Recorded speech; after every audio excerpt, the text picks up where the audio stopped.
Halo teman-teman semua, selamat datang kembali di channel ini.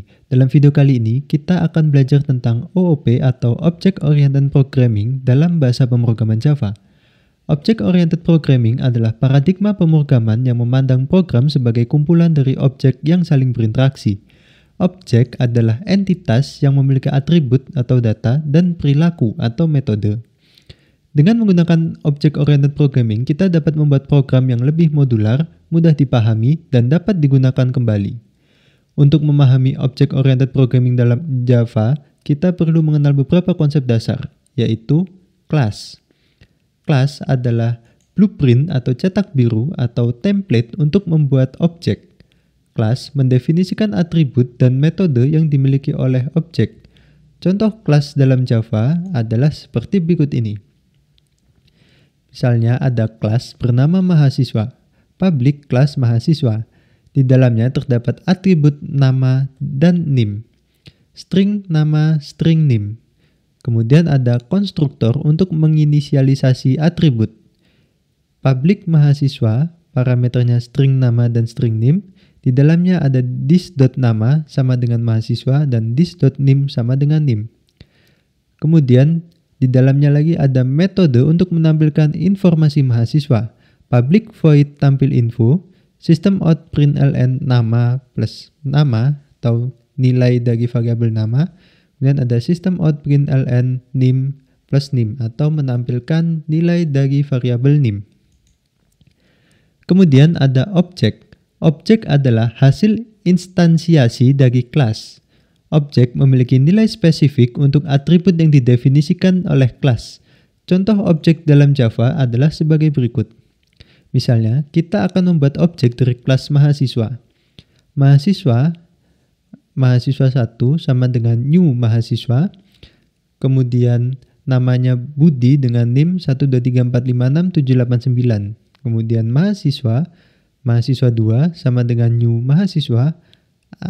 Namanya Ani dan NIM-nya 987654321.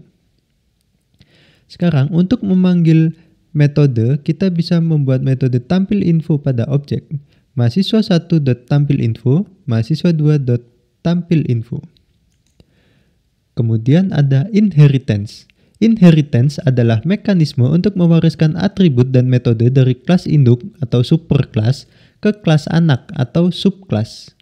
Dengan inheritance, kita dapat menghindari duplikasi kode dan memperluas fungsionalitas dari kelas yang sudah ada. Contoh inheritance dalam bahasa pemrograman Java adalah seperti berikut. Misalnya, ada kelas dosen yang merupakan subkelas dari kelas mahasiswa. Public kelas dosen extend mahasiswa.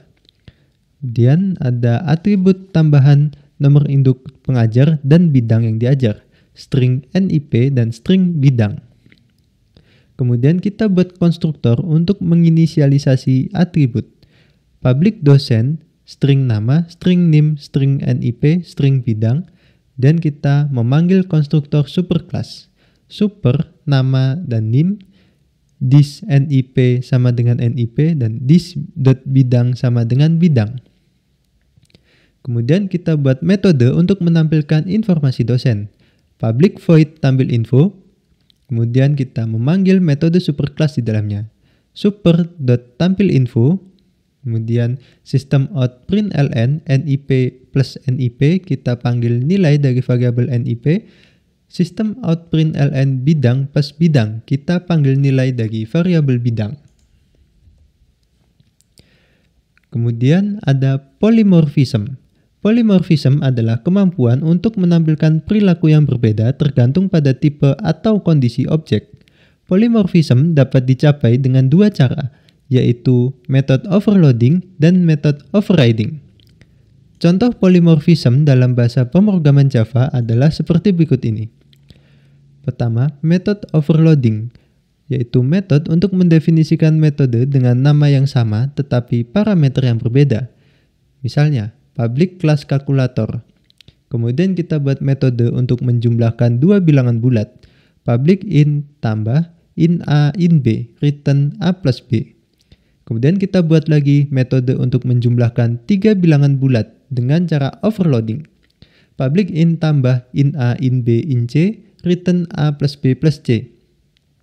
Bisa kita lihat di sini, kita membuat metode tambah, 2 metode tambah yang sama persis namanya. Semuanya sama persis, hanya saja parameter di dalamnya kita tambahkan satu integer c. Begitu pula dengan returnnya, kita operasikan juga nilai c-nya. Kemudian ada metode overriding, yaitu mendefinisikan ulang metode yang sudah ada di superclass di subclass. Misalnya, kita punya public class hewan. Metode untuk menampilkan suara hewan, public void bersuara, system out println hewan bersuara. Kemudian kita buat lagi public class kucing, extend hewan. Dan kita buat metode untuk menampilkan suara kucing dengan cara overriding. Public void bersuara, system out println meong. Jadi, metodenya sama-sama bersuara, namun di dalamnya yang satu hewan bersuara dan yang satunya meong. Kemudian ada encapsulation. Encapsulation adalah proses untuk menyembunyikan detail implementasi dari pengguna dan hanya menyediakan akses terbatas ke atribut dan metode objek. Encapsulation atau enkapsulasi dapat meningkatkan keamanan dan fleksibilitas program. Contoh encapsulation dalam bahasa pemrograman Java adalah seperti berikut ini. Misalkan, kita punya kelas mobil yang menggunakan encapsulation, public class mobil. Kemudian, kita buat atribut private yang tidak dapat diakses langsung oleh pengguna. Misalnya, private string merek dan private in kecepatan. Kemudian kita buat metode public untuk mengatur nilai atribut atau setter. Biasa dibilang metode setter. Public void set merek, parameternya string merek, dalamnya berisi this.merek sama dengan merek. Dan kita buat lagi public void set kecepatan, parameternya in kecepatan. Di dalamnya berisi this.kecepatan sama dengan kecepatan. Dan kita buat metode public untuk mendapatkan nilai atribut atau biasa disebut dengan metode getter. Public string get merek, return merek. Kemudian public in get kecepatan, return kecepatan. Perlu diperhatikan dalam metode getter ini kita tidak memerlukan parameter. Oke, demikianlah penjelasan singkat tentang Object-Oriented Programming dalam bahasa pemrograman Java. Semoga video ini bermanfaat dan dapat membantu Anda memahami konsep-konsep dasar Object-Oriented Programming. Jika Anda memiliki pertanyaan atau saran, silakan tulis di kolom komentar. Terima kasih telah menonton dan sampai jumpa di video-video berikutnya.